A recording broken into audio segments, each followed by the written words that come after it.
إن الحمد لله نحمده ونستعينه ونستغفره ونعوذ بالله من شرور أنفسنا ومن سيئات أعمالنا. من يهده الله فلا مضل له ومن يضلل فلا هادي له، وأشهد أن لا إله إلا الله وحده لا شريك له، وأشهد أن محمدا عبده ورسوله. يا أيها الذين آمنوا اتقوا الله حق تقاته ولا تموتن إلا وأنتم مسلمون. يا أيها الناس اتقوا ربكم الذي خلقكم من نفس واحدة وخلق منها زوجها وبث منهما رجالا كثيرا ونساء، واتقوا الله الذي تساءلون به والأرحام إن الله كان عليكم رقيبا. يا أيها الذين آمنوا اتقوا الله وقولوا قولا سديدا يصلح لكم أعمالكم ويغفر لكم ذنوبكم، ومن يطع الله ورسوله فقد فاز فوزا عظيما. أما بعد، فإن خير الحديث كتاب الله،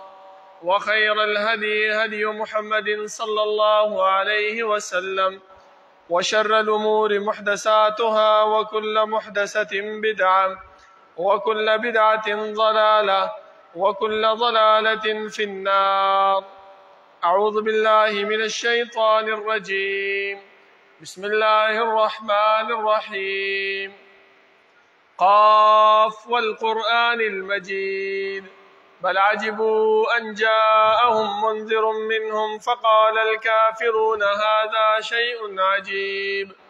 أإذا متنا وكنا ترابا ذلك رجع بعيد. قد علمنا ما تنقص الأرض منهم وعندنا كتاب حفيظ،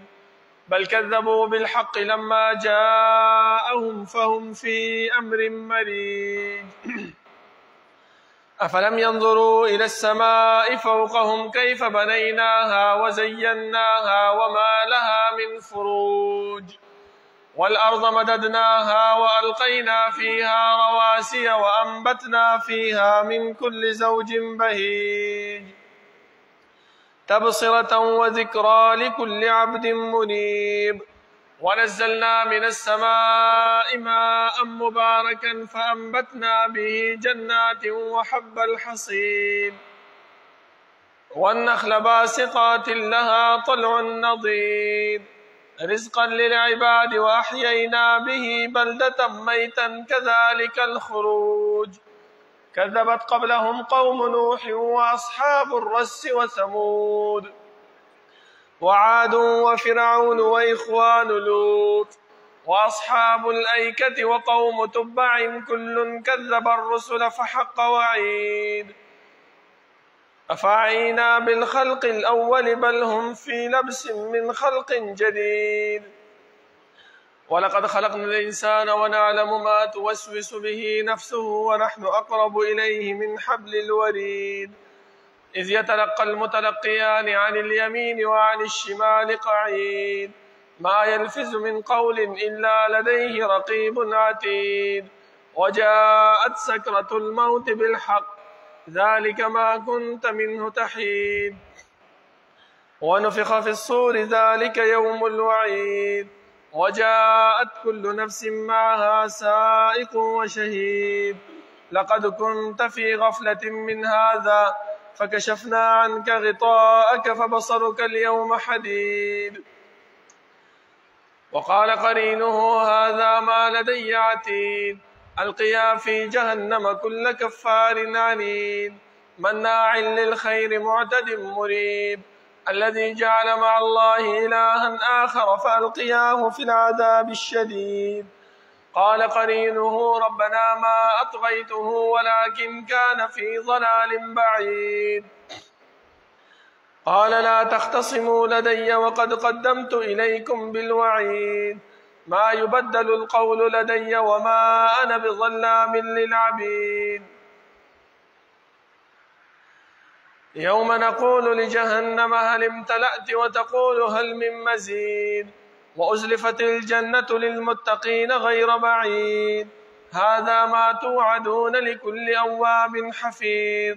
من خشي الرحمن بالغيب وجاء بقلب منيب ادخلوها بسلام ذلك يوم الخلود لهم ما يشاءون فيها ولدينا مزيد وكم أهلكنا قبلهم من قرن هم أشد منهم بطشا فنقبوا في البلاد هل من محيص إن في ذلك لذكرى لمن كان له قلب أو ألقى السمع وهو شهيد ولقد خلقنا السماوات والأرض وما بينهما في 6 أيام وما مسنا من لغوب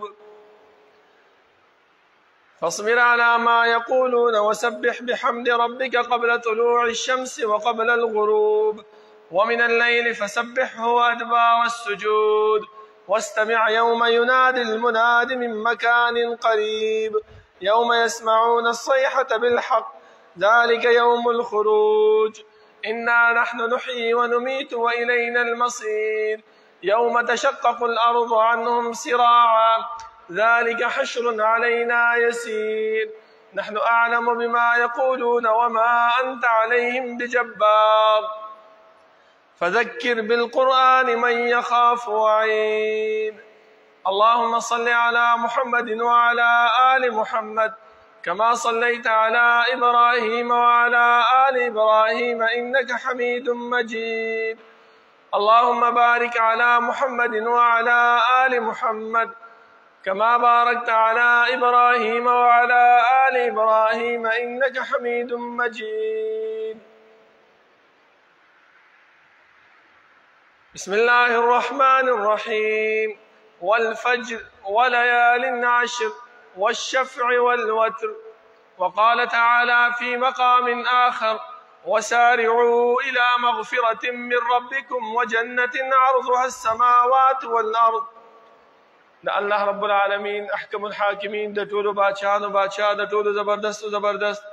هغه رب العالمین چې تمام کائنات خالق او مالک دی هغه الله چې تمام کائنات متصرف او منتظم دی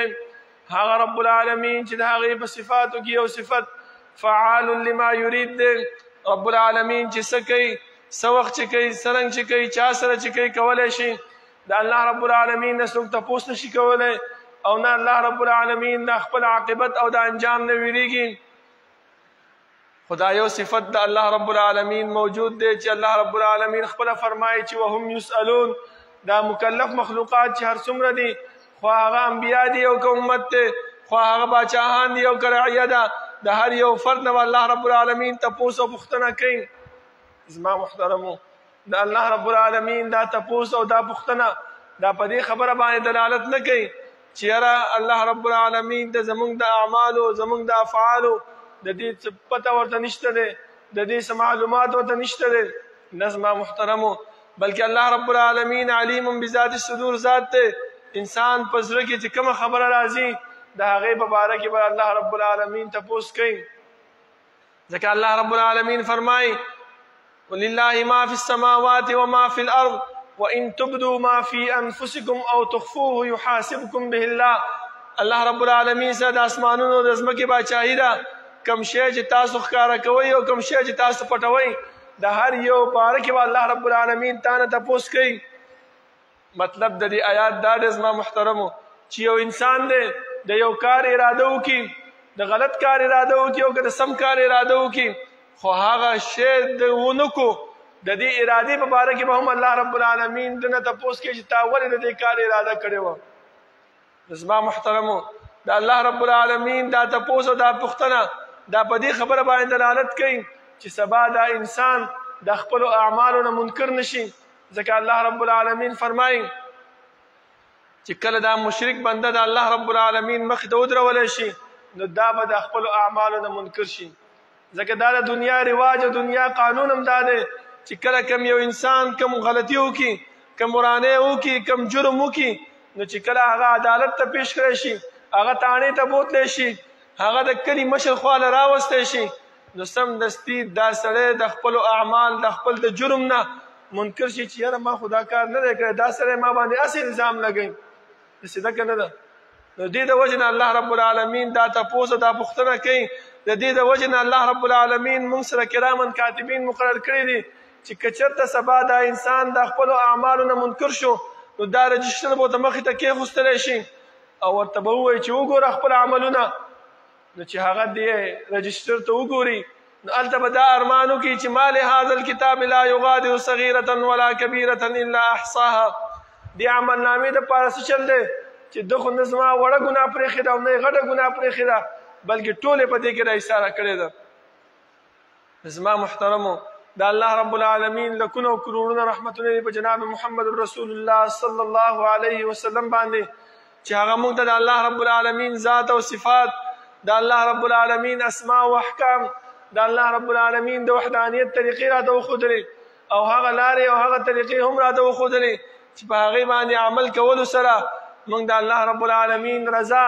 او د الله رب العالمین جنت په حاصلولی شو او هغه لارې او هغه طریقې هم راته وښودلې چې په هغې باندې اجتناب سره د هغې نه ځان ساتلو سره موږ د الله رب العالمین د قهر او د الله رب العالمین د غضب نه بچ کېږو زما محترمو الله رب العالمین چې موږ پیدا کړي یو او د دنیا ته یې رالیږلي یو نو زموږ د پیدایش مقصد دا مهمل او بیکاره نه بلکې الله رب العالمین د خپل غرض او د محنت دپاره موږ د دنیا ته رالیږلي یو چې هغه خپله فرمایي چې وما خلقت الجن والانس الا لیعبدون ما انسانان او پیریان نه دي پیدا کړي مګر خپل عبادت دپاره زما محترمو اوس دا عبادت به موږ څنګه کوو د چا په طریقې باندې به کوو دې دپاره الله رب العالمین موږ ته د آدم علیه السلام نه نیولې تر جناب محمد رسول الله صلی الله علیه وسلم پورې انبیاء کرام راولېږل پیغمبران یې راولېږل دې انبیاو دې پیغمبرانو موږ ته دغه خبره بیان کړله چې یاره الله رب العالمین موږ دې دنیا ته رالیږلي یو دې مقصد دپاره رالیږلي یو دې خبرې دپاره رالیږلي یو په هغه مقصد او په هغه خبره کې یو خبره دا هم وه چې ته دا عبادت او دا بندګي د الله رب العالمین کې نو په دې کې د الله رب العالمین خوشنودي او د الله رب العالمین رضا پکې حاصله کړي ځکه زما محترمو الله چې موږ ته کوم پیغمبر رالیږلی جناب محمد رسول الله صلی الله علیه وسلم الله رب العالمین خپله د هغې په باره کې فرمایي چې عزیز علیه ما عنتم حریص علیکم بالمؤمنین رؤوف الرحیم شفقت کوونکی مهربانه دی په مؤمنانو باندې او ډېر زیات جلدي کوونکی دی شوقمند دی چې یاره دا مؤمن د الله رب العالمین د عذاب نه د الله رب العالمین د گرفت نه دا انسان بچ شي نو د دې د وجې نه الله رب العالمین کوم پیغمبر چې رالیږلی دی هغه موږ ته هغه عمل وښودلو چې د هغې عمل په کولو سره موږ د الله رب العالمین رضا او د الله رب العالمین جنت په حاصلولی شو په هغه اعمالو کې یو عمل دا نن سبا چې کومې لا لسو ورځې په موږ باندې روانې دي دا کې عمل کول دا هم موږ ته زموږ پیغمبر صلی الله علیه وسلم موږ ته وښودلو فرمای ما من ایام احب الى الله من هذه العشر هیڅ یو عمل الله رب العالمین ته محبوب نه دی په دې هغه اعمال چې په دې لسو ورځو کې وکړی شي صحابه کرام ډېر شوقمندو د اعمالو هغو ته خو پته وه چې جهاد فی سبیل الله دا ډېر بهترین عمل دی سمدستي تپوس کوي چې د الله رسول ولل جهاد فی سبیل الله آیا جهاد د الله رب العالمین په لاره کې د هغې نه هم بهترین عمل دی پیغمبر صلی الله علیه وسلم فرمایي چې ولل جهاد فی سبیل الله او د الله رب العالمین په لاره کې جهاد هغه هم د دې لسو ورځو د عمل نه ته نشي رسېدلی خو یو خبره یاد وساتئ الا خرج بنفسه وماله فلم يرجع مگر هغه مجاهد هغه انسان چې هغه په خپل مال سره په خپل نفس سره وځي جهاد ته او بیا واپس نشي هلته شهید شي دغه انسان چې دی نو د ده عمل د دې لسو ورځو د اعمالو نه بهتر دی نور کې هېڅ یو عمل د دې لسو ورځو د اعمالو نه بهتر کېدی نشي زما محترمو هغه لسو ورځې کم دي هغه لسو ورځې د ذوالحجې د اول تاریخ نه واله تر غټ اختر ورځو پورې د عرفې ورځو پورې زما محترمو په دا 9 ورځې چې کم دي دې کې چې انسان کم عمل وکړي هغه الله رب العالمین ته ډېر محبوب دی او ډېر بهترین دی په دې کې اجر او ثواب الله رب العالمین ډبل ورکوي دوچنده ورکوي ځکه بیا پیغمبر صلی الله علیه وسلم موږ ته فرمایي چې په دې 10 ورځو کې تاسو څه وکئ؟ تکبیرات ووایئ، تهلیلات ووایئ. ځکه حدیث کې راځي رسول الله صلی الله علیه وسلم فرمایي هیڅ یو انسان چې هغه د الله رب العالمین تکبیر نه بیانوي مګر صرف دی وجې نه چې د الله رضا او خوشنودي حاصله کړي. هیڅ یو انسان چې د الله رب العالمین تحمید او د الله رب العالمین جلالیت نه بیانوي صرف په دې وجه باندې چې د الله رضا حاصله کړي. د پیغمبر فرمایي ابشر له الجنه، د داسې انسان دپاره د جنت زیری دی. څومره لوی اجر دی زما محترمو. ځکه دا د دنیا اصول او قانون هم دی چې کله دنیا کې موږ چاله څه کار کوو نو اول ترې دا تپوس کوو چې یا دیاړي به څونه راکړې، یا چې که چېرته نور څه مسله وي د بیا دې تپوس کوو خو ما له پکې څه فایده. د الله رب العالمین پیغمبر موږ ته زموږ هغه فایده مښودله چې ابشر له الجنه. دغه تکبیر او تحمید او تجلیل چې د الله رب العالمین ته بیانې تا ته به څه ملاویږي؟ جنت به ملاویږي. نو چې جنت ملاو شو بس زموږ بیړه پار شو. زما محترم بل عمل چې په دې 10 ورځو کې موږ ته پیغمبر صلی الله علیه وسلم ښودلی دی د قرآن کریم تلاوت دی. ځکه حدیث کې راځي چې دا قرآن کریم دا به د الله رب العالمین خواله راشي او ورته به وایي چې الله دې انسان نه شپه کتلی ده، نه یې ورځ کتلی ده، نه یې غرمه کتلی ده، نه یې ماښام کتلی دی، خو زما تلاوت یې کړی دی. د دې انسان په باره کې زه تا ته سفارش کوم دا وبخه. بل عمل چې پیغمبر موږ ته ښودلی هغه روژه ده. د روژه باره کې هم راځي چې دا به هم الله رب العالمین خوا ته راشي او سفارش به د انسان دپاره وکړي چې الله دا انسان وبخه، د نه ګرمي کتلی ده او نه یخني کتلی ده خو روژه یې نیولی د ستا د رضا دپاره. بیا زما محترم پیغمبر صلی الله علیه وسلم وګورئ دومره موږ باندې مهربان او رحیم او کریم دی چې موږ ته دغه خبره هم بیانه کړله چې انسانه بهترین عمل د الله رب العالمین ته نږدې کوونکی عمل هغه په دې 10 ورځو کې څه شی دی؟ هغه روژه نیول دی. ځکه الله رسول خپله فرمایي چې د انسان هر یو عمل د دې انسان دپاره دی خو الا الصوم مگر روژه فانه لی وانا اجزي به. دا روژه دا انسان صرف چا دپاره نیسي؟ ما دپاره نیسي او زه به د دې اجر او ثواب ورکوم. تاسو وګورئ که نه چې یو انسان روژه نیسي چا پسې ټوپک خو باندې نه دی نیولی او نه چې تاسو چا ودسه کوتک نیولی چې شا به خامخا به روژه نیسي، بلکې د دې انسان په زړه کې دغه خبرې چې یاره د الله رب العالمین رضا دپاره روژه نیسم، الله به ماله اجر راکړي، الله به ماله ثواب راکړي او الله رب العالمین به ماله جنت راکړي. دغه خبره د انسان په ذهن کې راځي که نه راځي؟ د انسان په دل او دماغ کې دغه خبره راځي که نه راځي؟ چې دغه خبره راغی نو الله فرمایي وانا اجزي به چې ته روژه زما دپاره نیسې زه به هم د دې اجر او ثواب په خپله به تعالی در کوم. اوس راځو دې خبرې ته چې یاره دا روژه کمه یو ورځ نیول پکار دي. او بله خبره چې رسول الله صلی الله علیه وسلم موږ ته بیان کړه زموږ د کامیابۍ زموږ د فلاح دپاره د الله رب العالمین د خوشنودۍ د حاصلولو دپاره هغه دا ده چې یوه ورځ را روانه ده هغه ته ویلی کېږي یوم العرفه نهمه ذوالحجې. په دې کې چې کوم انسان روژه ونیوله هغه داسې شو چې د هغې مخکیني او وروستني دواړه ګناهونه معاف شو. د عرفې ورځې روژه چې الله رب العالمین او د هغې پیغمبر صلی الله علیه وسلم فرمایي چې چا ونیوله نو الله رب العالمین د هغې مخکیني ګناهونه هم معاف کړي او راتلونکي کال ګناهونه هم معاف کړي، د 2 کالو ګناهونه معاف کېږي. او هغه ورځ کومه ورځ ده؟ سبانۍ ورځ ده زما محترمو، د هفتې ورځ.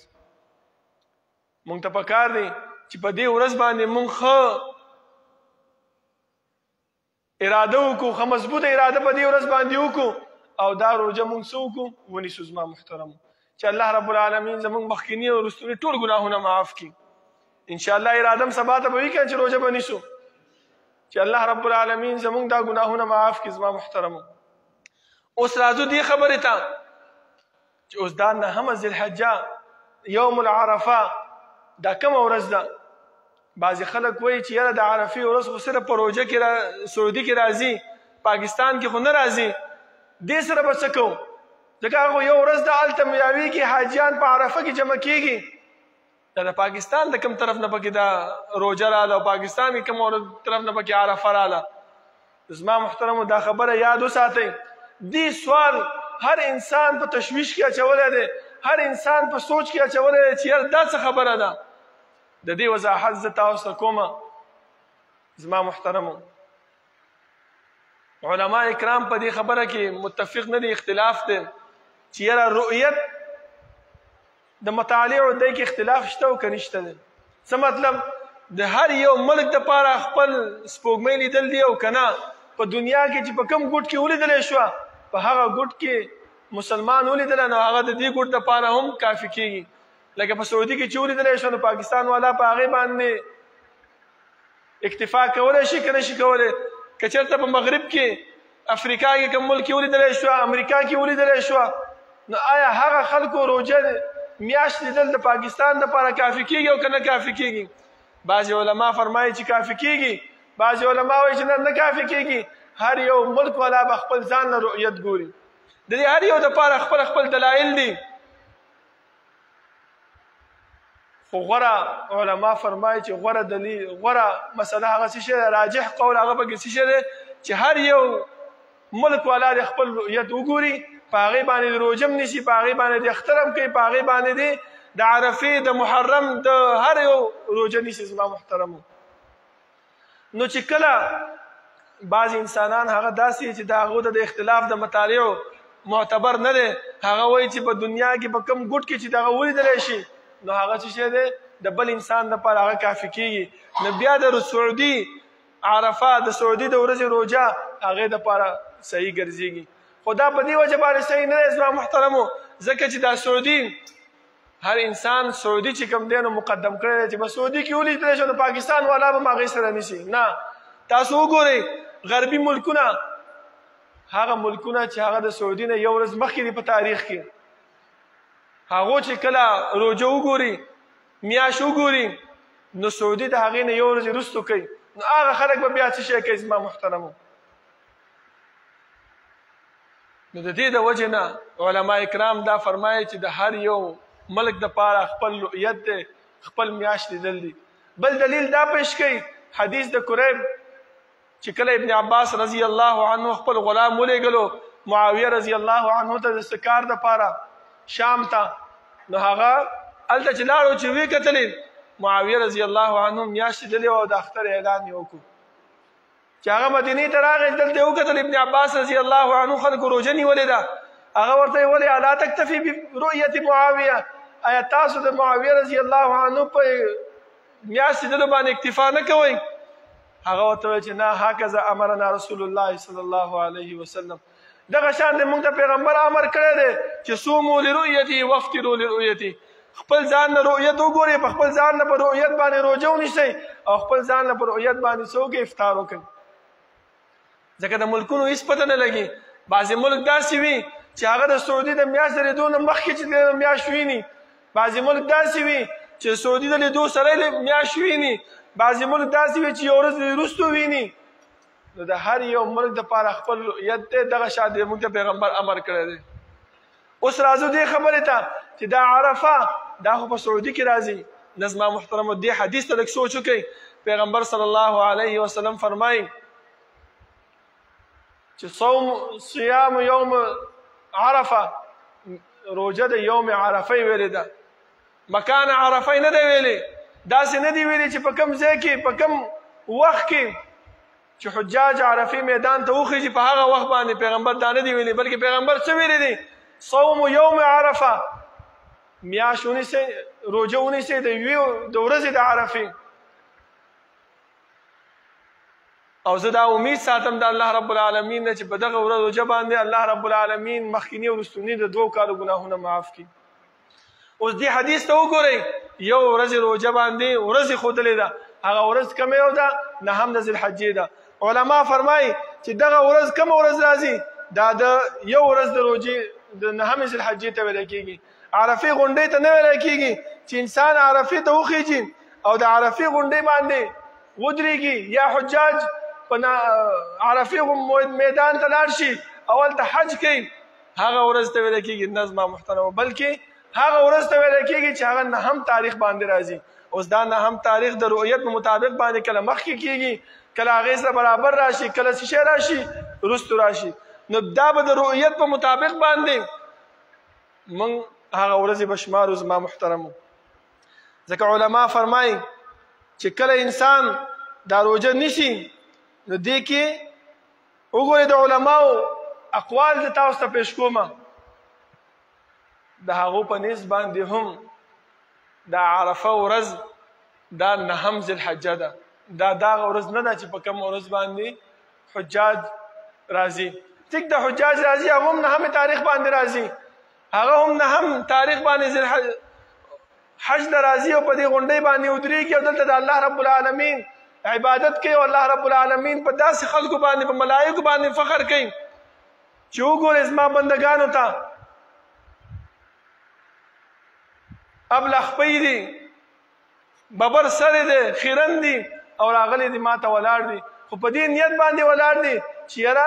موږ الله رب العالمین نه ما سوا بل رب نشته چې زموږ ګناهونه معاف کړي. اوس علما فرمایي چې ابن عثیمین رحمه الله فرمایي چې قوله 9 بالجر و9 ذي الحجه تبدا من اول يوم ذي الحجه وتنتهي باليوم التاسع وهو يوم عرفه. دا 9 چې دا د کسرې سره راغلی دی زما محترمو، او دا کم یو دی 9 ذی الحجه ده چې د اول ذی الحجې نه واخله تر 9 تاریخ د ذی الحجې پورې، او دا کم یو دی یوم العرفه ده. مکان العرفه نه ده، موضع العرفه نه ده، بلکې څه شی دی یوم العرفه ده زما محترمو. دې خبرې ته لږ سوچ وکړئ. بل علامه ابن قدامه المقدمي رحمه الله فرمایي چې اما يوم عرفه فهو اليوم التاسع من ذي الحجه سمي بذلك لأن الوقوف بعرفه فيه. دا عرفه د عرفه ولې وایي؟ د دې د وجې نه چې په 9 تاریخ باندې حجاج کرام ځي او په عرفې غونډۍ باندې ودرېږي د الله عبادت کوي. نو وګورئ دلته دا دواړو علماو دغه خبره وکړله چې دا 9 تاریخ د څه شی دی د ذوالحجې دی او 9 تاریخ باندې روژه نیول دي زما محترم. نو انشاءالله اراده به دې خبره باندې به وکړو او الله رب العالمین زمونږ ګناهونه مخکینی او وروستني معاف کړي او الله دې موږ له توفیق راکړي چې سبانۍ ورځې موږ څه وکړو روژه ونیسو. بله دا خبره محترمو چې دا بعضې خلک وایي چې دا تکبیرات دا د اختر د ورځې نه واله تر 14 تاریخ پورې نیول دي. نه زما محترمو، بلکې پیغمبر فرمایي دا د فقه یو مسله ده. احناف حضرات په دې باندې عمل کوي، بلکې حدیث کې چې راغلی دی هغه څه فرمایي؟ رسول الله صلی الله علیه وسلم فرمایي ما من ایام العمل الصالح، ما من ایام ورځې، بلکې الله رب العالمین فرمایي چې والفجر وليال عشر. عشر ګوره 10 ورځو ته ویل کېږي. دا 10 ورځې کم یو دي؟ دا همدغه دي زما محترمو چې هغه د ذوالحجې 10 ورځې دي زما محترمو. نو په دې 10 ورځو کې تکبیرات هم ویل، په دې 10 ورځو کې تحمید هم ویل، په دې 10 ورځو کې د الله رب العالمین ثنا بیانول، د قرآن کریم تلاوت کول، 10 ورځې روژه نیول، او خاص کر د عرفې د ورځې روژه چې پیغمبر فرمایي 2 کاله ګناهونه معاف کېږي. نو انشاءالله سبا به اراده کوو روژې نیولو ته که نه به کوو انشاءالله چې الله رب العالمین زمونږ ګناهونه معاف کړي. ځکه ګناهګار بندګان یو چې الله رب العالمین مخې ته ورشو چې لږ صفا لاړ شو پاک لاړ شو چې الله موږ نه تپوس کوي چې دا دې ولې کړو، نو موږ به ورته وایو چې الله تا پیغمبر رالیږلی هغه موږ ته ویلي چې ما من ایام العمل الصالح احب الى الله من هذه الايام العشر. بیا به ورته موږ دا وایو چې الله تا خپله ویلي چې دا هر یو عمل د انسان خپل ځان دپاره دی، د هغې اجر هغه ته میلاویږي الا الصوم فانه لي وانا اجزي به. دا روژه داسې دی چې زما دپاره نیسي او زه وله اجر ورکوم ځکه مې په دغه ورځ باندې روژه نیولې وه. دغه جوابات موږ سره موجود دي، نو الله رب العالمین ته به موږ دغه جواب ورکو، نو انشاءالله کامیاب به یو. الله رب العالمین نه دعا ده چې الله رب العالمین د عمل کولو توفیق راکړي او الله رب العالمین دې کم دین او کم شریعت چې پیغمبر موږ ته راوړی دی په هغې باندې کما حقه د عمل کولو توفیق راکړي. اقول قولي هذا واستغفر الله لي ولكم ولسائر المسلمين.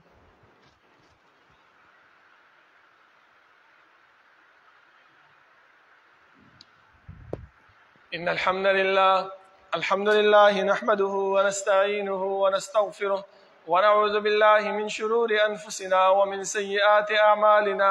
من يهده الله فلا مضل له ومن يضلل فلا هادي له وأشهد أن لا إله إلا الله وحده لا شريك له وأشهد أن محمدا عبده ورسوله يا أيها الذين آمنوا اتقوا الله حق تقاته ولا تموتن إلا وأنتم مسلمون يا أيها الناس اتقوا ربكم الذي خلقكم من نفس واحدة وخلق منها زوجها وبث منهما رجالا كثيرا ونساء واتقوا الله الذي تساءلون به والأرحام إن الله كان عليكم رقيبا يا أيها الذين آمنوا اتقوا الله وقولوا قولا سديدا يصلح لكم أعمالكم ويغفر لكم ذنوبكم ومن يطع الله ورسوله فقد فاز فوزا عظيما أما بعد فإن خير الحديث كتاب الله وخير الهدي هدي محمد صلى الله عليه وسلم وشر الأمور محدثاتها وكل محدثة بدعة وكل بدعة ضلالة وكل ضلالة في النار أعوذ بالله من الشيطان الرجيم وسارعوا إلى مغفرة من ربكم وجنة عرضها السماوات والأرض. زما محترمو الله رب العالمین چې کوم پیغمبر مونږ ته رالیږلی دی هغه پیغمبر صلی الله علیه وسلم داسې یو عمل مونږ ته نه دی پرېښی هغه ټولې مونږ ته بیان کړي دي کم اعمالو باندې چې الله رضا کېږي کم اعمالو باندې چې د الله خوشنودي حاصلېږي کم اعمالو باندې چې جنت حاصلېږي هغه ټولې مونږ ته بیان کړي دي خو دا کول او نه کول دا زمونږ پورې تعلق ساتي زمونږ د سستۍ پورې تعلق ساتي زمونږ د کوتاهۍ پورې تعلق ساتي دی باندې مونږ د الله رب پیغمبر مونږ نشو ملامتولی ځکه پیغمبر صلی الله علیه وسلم د حجة الوداع په موقع باندې چې کله دین بیان کو او د عرفې ورځ وه حج ورځ وه خطبه یې چې کوله په دغه ورځ باندې دا آیات را نازل شو چې اليوم اکملت لکم دینکم واتممت علیکم نعمتي ورضیت لکم الاسلام دینا نن ورځ ما دین په تاسو باندې پوره کو او دین اسلام په تاسو باندې ما غوره کو تاسو فلیبلغ الشاهد الغائب کم خلق چې حاضر دي دا د غایب خلکو د ازما دا خبرې څه کوي ورسوي هغه خبرو کې زما محترمو دا د ذوالحجې خبرې هم موجودې وي په هغه خبرو کې مونږ ته پیغمبر په هغه دین کې مونږ ته پیغمبر دا د عرفې د روژې خبره هم کړې وه اوس یو مسله دلته بله راځي هغه څه شی دی د صدقې ده چې انسان صدقه ورکړي په دغه ورځو کې هم الله رب العالمین هغه ته اجر او ثواب دو چنده ورکوي ځکه د صدقې په باره کې پیغمبر الله رب العالمین فرمایي چې مثل الذین ينفقون اموالهم في سبيل الله كمثل حبة انبتت 7 سنابل في كل سنبلة 100 حبة یو انسان دی یو زمیندار دی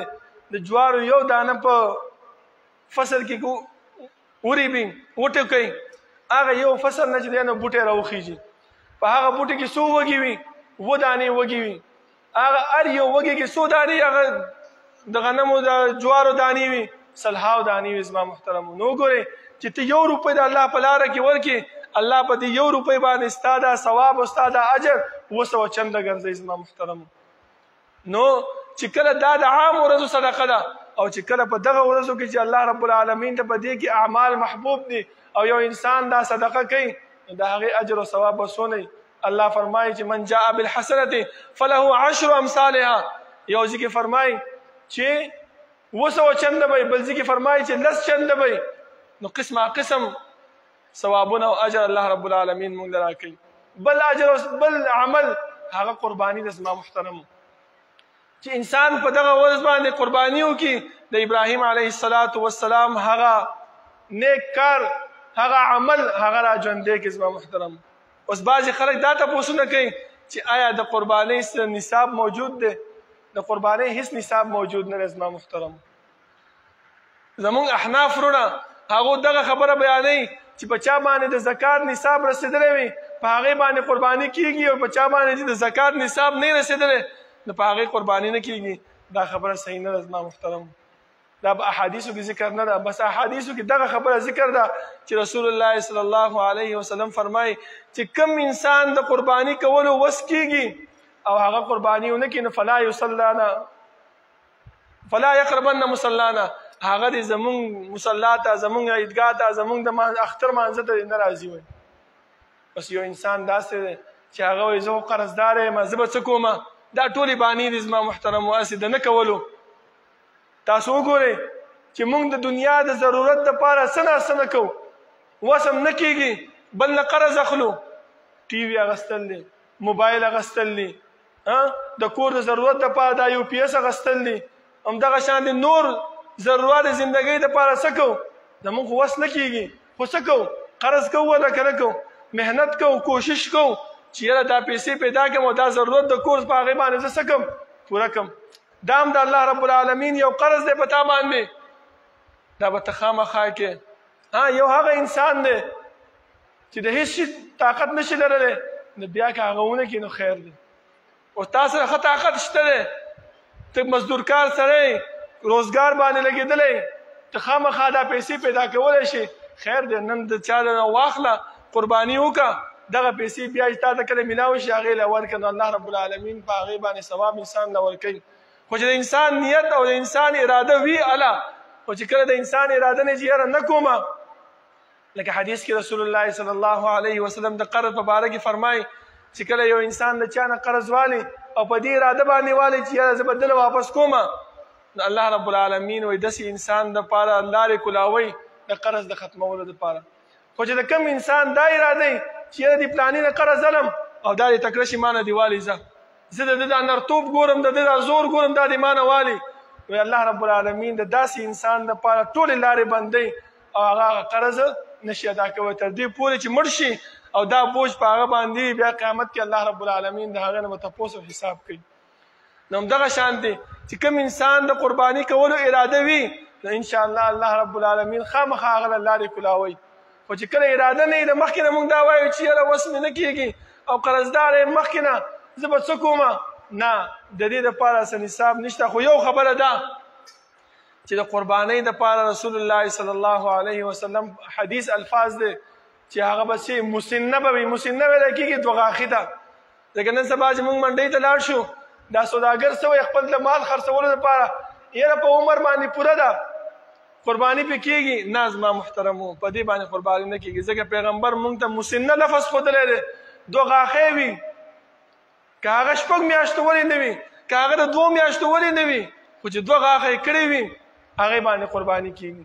هغه د 10 کالو وي خو چې 2 غاښی نه یې کړي په هغې قرباني نه کېږي زما محترم.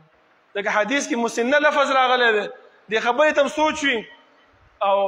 ګډ مال کې په دې کې چې هر عمر ته رسېدلی وي نو کېږي زما محترم. او یو بله مسله هغه د میخې قربانۍ ده چې په میخې باندې قرباني کېږي او که نه کېږي. تاسو دې خبرې ته سوچ وکئ چې الله رب العالمین مونږ ته چې کله دا میخه حلاله کړې ده، مونږ ټول کال د دې میخې غوښه خورو که نه خورو، ټول کال د دې میخې پی سکو که نه سکو، نو چې سکو نو بیا د قربانۍ په وخت کې ولې دا مونږ ځان باندې حرامو چې یاره په دې باندې قرباني نه کېږي. لکه څنګه چې الله رب العالمین مونږ ته فرمایي چې لا تحلوا يا أيها الذين آمنوا لا تحلوا شعائر الله ولا الشهر الحرام بهيمة الأنعام په آخره کې دا الفاظ راغلي دي چې الله رب العالمین تاسو ته چارپایان حلال کړي دي. او الله رب العالمین د قربانۍ په وخت کې دا فرمایي فاذكروا الله في أيام معلومات على ما رزقكم من بهيمة الأنعام. دا الله رب العالمین نوم په دې باندې والي هغه چارپایانو باندې چې هغه بهیمة الانعام دي. د دې بهیمة الانعام کې زما محترمو دغه میخه هم راځي. بل ذکر رسول الله صلی الله علیه وسلم موږ ته قاعده کې خوستله چې 2 قسمه ځناور هغه حرام دي، یو په د چرچڼو کې او بل په ډنګرو کې. چرچڼو کې کم یو ځناور حرام دي، هغه ځناور چې هغه په پنجه باندې نیول کې خپل ښکار رانیسي، لکه باز شو، ټپوس شو، دا په پنجه باندې وینئ که نه دا رانیسي، دغه ځناور په انسان حرام دي، لکه کارغه شو. او هر هغه ځناور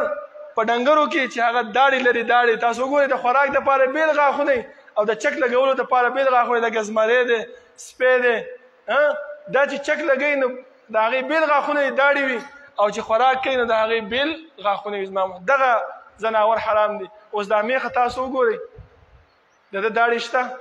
نشته، خوراک هم په یو باندې کوي او چې چک لګوي نو هم په یو باندې کوي. نو دا په دې دواړو دلایلو سره دا میخه په موږ باندې څه ګرځېږي؟ حلال ګرځېږي. دا تشویشونه دا خلک چې اچوي دا هسې عبث دي.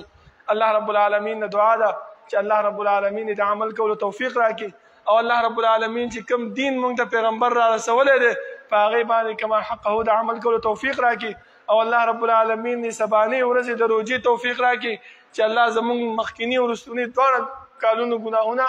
معاف کړي. أقول قولي هذا واستغفر الله لي ولكم ولسائر المسلمين. ربنا لا تزغ قلوبنا بعد إذ هديتنا وهب لنا من لدنك رحمة إنك أنت الوهاب.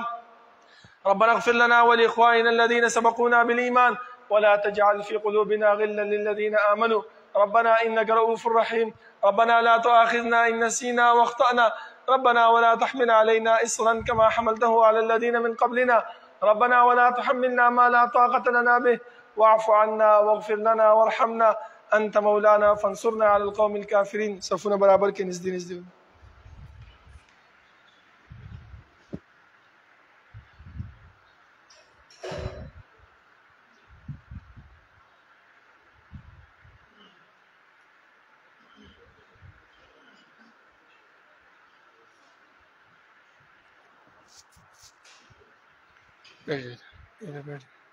इधर बैठ जाओ.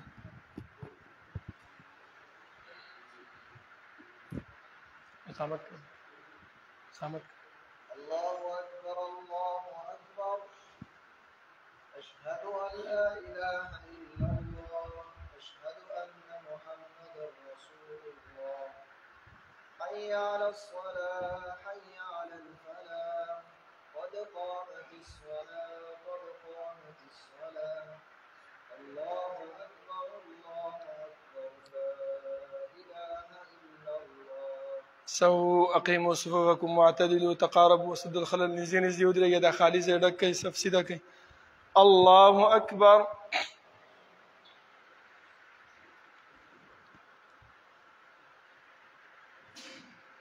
الحمد لله رب العالمين الرحمن الرحيم مالك يوم الدين إياك نعبد وإياك نستعين اهدنا الصراط المستقيم صراط الذين أنعمت عليهم غير المغضوب عليهم ولا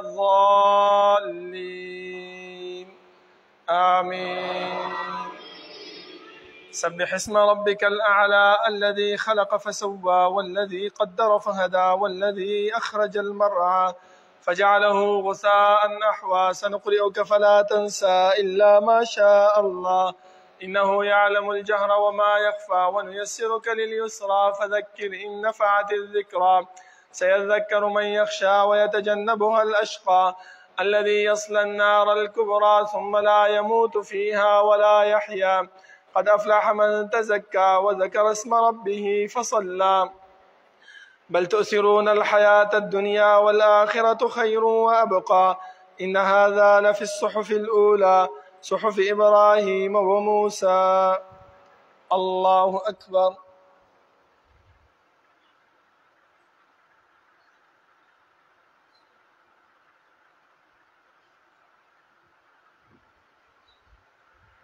سمع الله لمن حمده.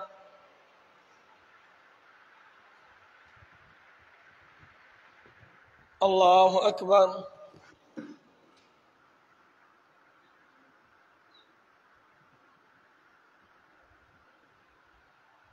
الله أكبر. الله أكبر.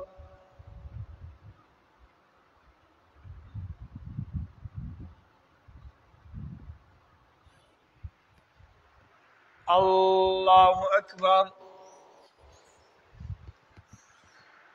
الحمد لله رب العالمين الرحمن الرحيم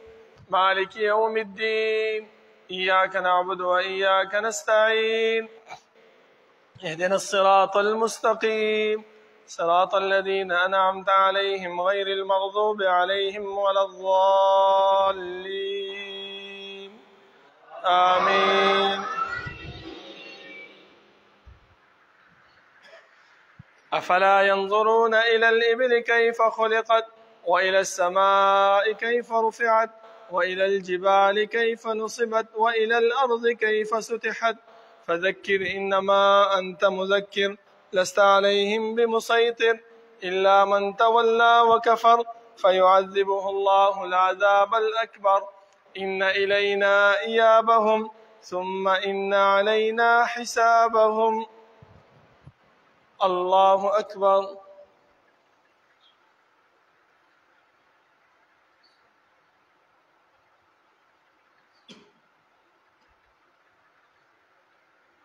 سمع الله لمن حمده.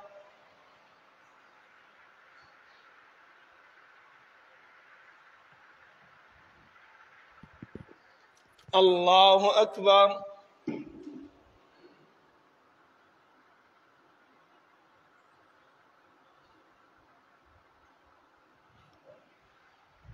الله أكبر. الله أكبر.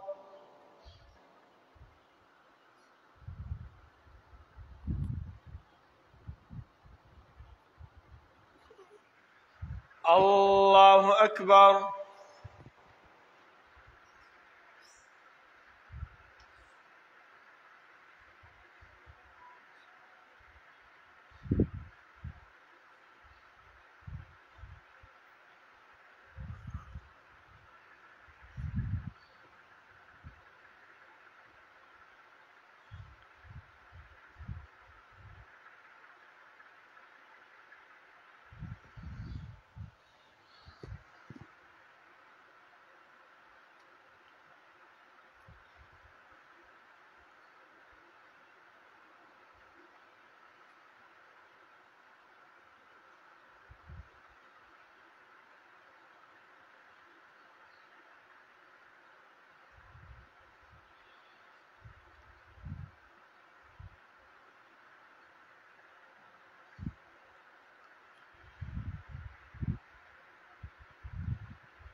السلام عليكم ورحمة الله.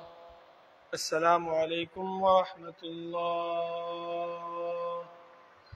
الله أكبر. استغفر الله استغفر الله استغفر الله. اللهم أنت السلام ومنك السلام، تبارك يا ذا الجلال والإكرام.